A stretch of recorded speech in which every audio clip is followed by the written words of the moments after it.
Okay, hi everybody. I'm Cameron Sinclair, longtime PK. I just realized I was in Haiti and Japan through both disasters doing presentations, and here I am in New York City.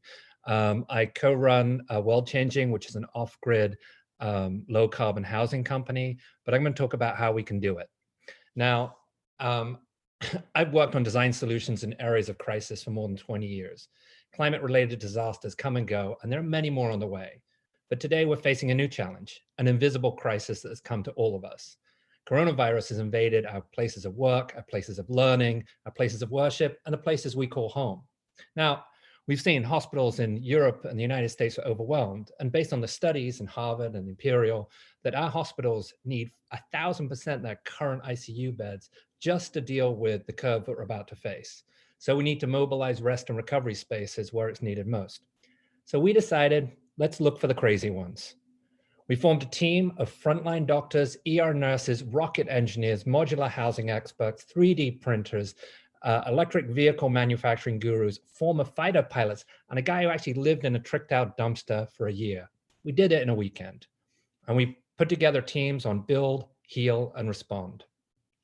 We began working with hospitals and clinics all across the country. I'm here in New York City. We began to realize there was two immediate challenges: containment and capacity. Hospitals have got to keep high-risk patients from the settings where they could spread the virus, and hospitals have to have flex options for increased care capacity.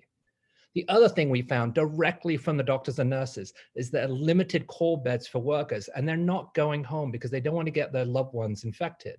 Patients are now being housed in these open warehouse style settings. This is Madrid, and there's inadequate isolation, privacy, and hygiene. This is what our doctors refer to as a virus trap. So JUPE became JUPE Health. It's a standalone flat pack, as mentioned, as a rapidly deployable unit that essentially can be built all within the base unit of the home and then open up in a matter of minutes.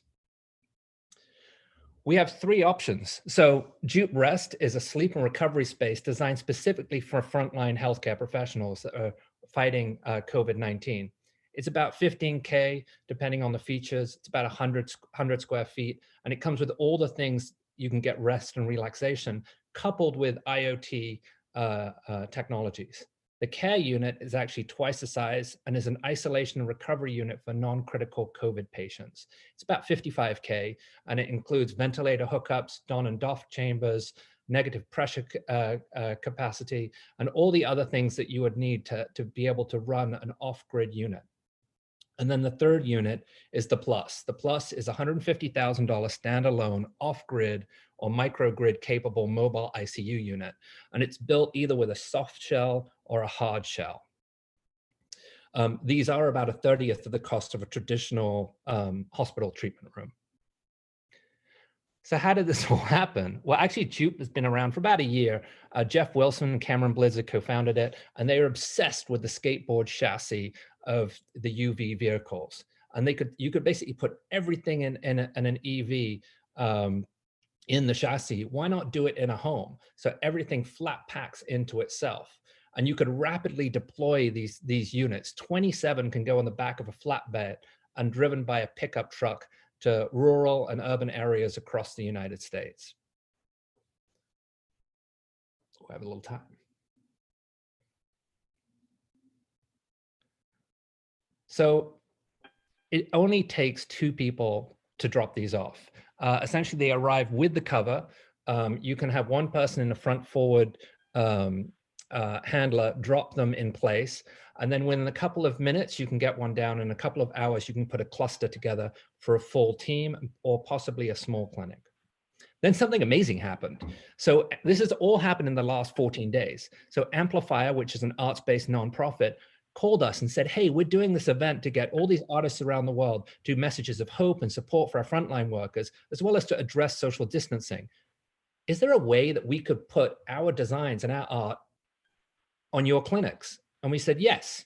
So literally days ago, we set aside a way to create 6 custom rest units for frontline workers using the artwork. And the first collaborations that we'll be announcing are with Obey Giant, Shepard Fairey, and Thomas Wimberly. The design you see here was done by Shep Dr. Esther Chu and myself are chief advisors for JUPE, and we were not actually focused on the immediate needs of COVID-19. It's what's happening in 6 weeks.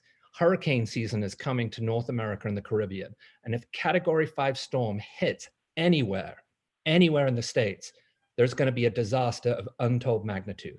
So we set our team aside, we got all our rocket scientists and our designers and said, can we deploy a post-disaster field hospital within the pandemic in less than 2 hours? And this is an example in Buffalo, New York. One of our team members is there, so we used it as an example. But for me, a massive natural disaster is going to be tough, but there are places in the United States where there's a natural disaster happening all the time. On the tribal lands, there's barely any healthcare, and migrant farm workers, the people that bring us food, don't have proper PPE to pick that food. We need to get them care units. So we actually have put together a thing for next week called Team Storm, and you'll find out in a few days why, where you can just log on and you can actually donate and help us make as many of these as possible. We're focusing first on the rest units, and then we're going to do the isolation and the ICU units in the next few days. So thank you so much. If you want to learn more, you can go to JUPE. If you want to support, you just go to teamstorm.org. And if you want to get a hold of me or just tweet to me, my stuff is here. So thank you so much, guys.